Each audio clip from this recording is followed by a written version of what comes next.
Magandang hapon. Update na nga muna tayo sa ating binabantayan na si Bagyong Julian.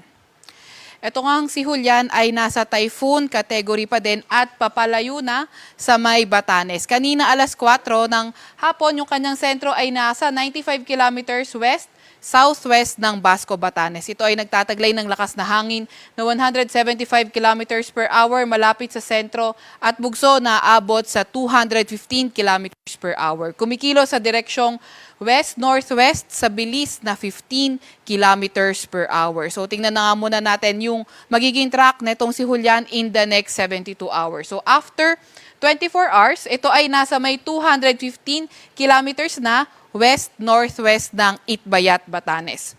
After 48 hours, ito ay nasa may 255 kilometers north-northwest naman ng Itbayat, Batanes. And after 72 hours, ito ay nasa may 495 kilometers northeast ng Itbayat, Batanes at nasa labas na ng ating Philippine Area of Responsibility.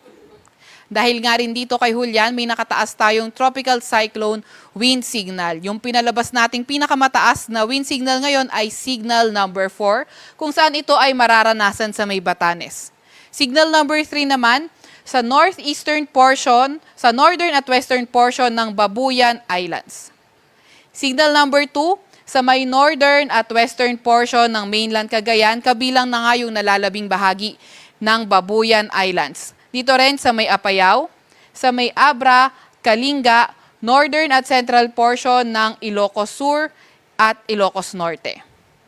Signal number 1 naman sa nalalabing bahagi ng Ilocos Sur, sa may La Union, sa may Mountain Province, sa may Ifugao, sa may Pangasinan, Benguet, nalalabing bahagi ng mainland Cagayan, sa may Isabela, sa may Nueva Vizcaya, northern portion ng Aurora, northern portion ng Nueva Vizcaya at sa may Quirino. Nasahan nga rin natin yung mga bugso ng mga malalakas na hangin ngayon sa may Aurora, Zambales, Bataan, Metro Manila, Calabarzon, Romblon at Bicol Region.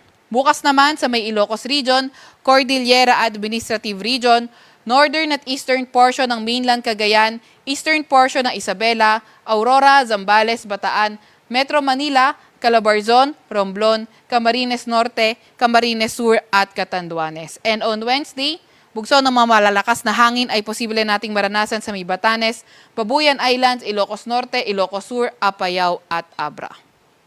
Meron din tayong nilabas na weather advisory at ito ay nilabas kaninang 5 p.m. Ngayong araw nga, asahan natin yung intense to torrential rain sa may Batanes, Babuyan Islands at Ilocos Norte.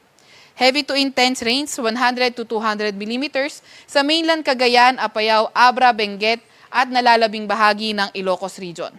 Moderate to heavy rains, 50 to 100 millimeters na mga pag-ulan sa nalalabing bahagi ng Cordillera Administrative Region. Bukas naman, asahan natin yung heavy to intense rain sa Batanes at Babuyan Islands at moderate to heavy rain sa Ilocos Norte at Ilocos Sur. Nasahan nga natin na posibleng mas mataas yung mga pag-ulan sa mga matataas na lugar, pati na rin sa mga mabundok na lugar. So yung ating mga kababayan na nakatira sa mga landslide at flood-prone areas ay pinag-iingat nga natin sa mga banta ng pagbaha o hindi kaya pagguho ng lupa. Meron din tayong nilabas na gale warning as of 5 p.m. ay ito ay sa may Batanes, Cagayan, kabilang na ang Babuyan Islands at ang northern coast ng Ilocos Norte. Kaya kung maaari, huwag munang pumalaot sa ating mga kababayang may maliliit na sasakyang pandagat o kaya yung mga motor bangkas dahil magiging maalon hanggang sa napakaalon ng karagatan. Ito naman, balikan natin yung track nitong binabantayan natin si Bagyong Julian. So ngayon, inaasahan natin ito ay kikilos sa direksyong west to northwest over the Bashi Channel. So, patuloy nga na lumalakas itong si Julian at posibleng mag-iisang super typhoon ngayong hapon or ngayong gabi. And then, by tomorrow, may kita natin na posibleng ang mag-recurve itong si Julian habang kumikilos ng mabagal.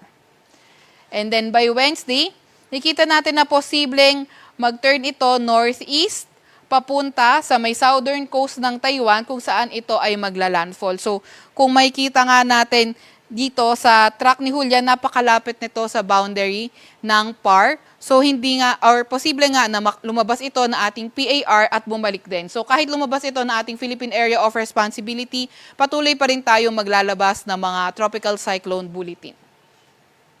And then, ito ngang si Julian, tatahakin ito yung Taiwan area at posible nang mag-emerge, lumabas sa Taiwan by Wednesday evening or Thursday early morning.